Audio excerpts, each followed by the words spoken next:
Military experts predict a large encirclement, the so-called operational the pocket for the occupants in southern Ukraine. This scenario is confirmed by the recent actions of Russian Federal Security Service officers. It is no accident that FSB officers remove their families from the temporarily occupied territories in the south of Ukraine, including Crimea. They understand that the AFU can set a trap here. They are predicting a certain level of action on the Crimea, and on the Kherson grouping. The fact is that after Ukrainian troops hit the Crimean bridge, and also the bridge near Tokmak, which connected Rostov to Melitopol by rail, was blown up a few months ago, then the whole Crimean Kherson grouping may now be surrounded, especially after the hit on the Crimean bridge. And naturally, it will be very difficult to get out of this trap.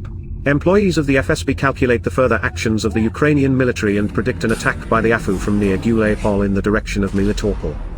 After that, the pocket will form in the south, from which it will be difficult to leave, first of all, the civilians.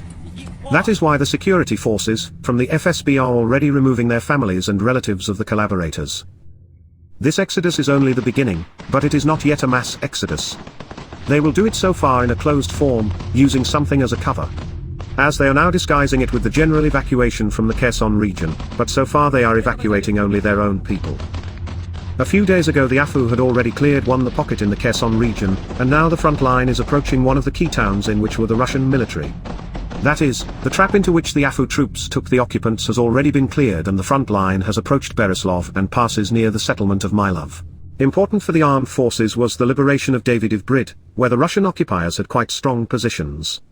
The AFU pressured the occupants in 3 directions and plans to open a 4th. The combat initiative is now on the Ukrainian side. At this point, the Ukrainian armed forces approached Kherson at a distance of 30 kilometers. Having liberated the village of Davydiv Brid in the Kherson region from the occupants, the AFU has gained a very important bridgehead for a further counterattack in the south, but surprises from the Ukrainian side are not excluded.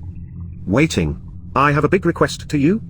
You have to subscribe to the channel to have a community tab where I'll post news that doesn't make it to the analyst. The community appears from 1,000 subscribers. Thank you.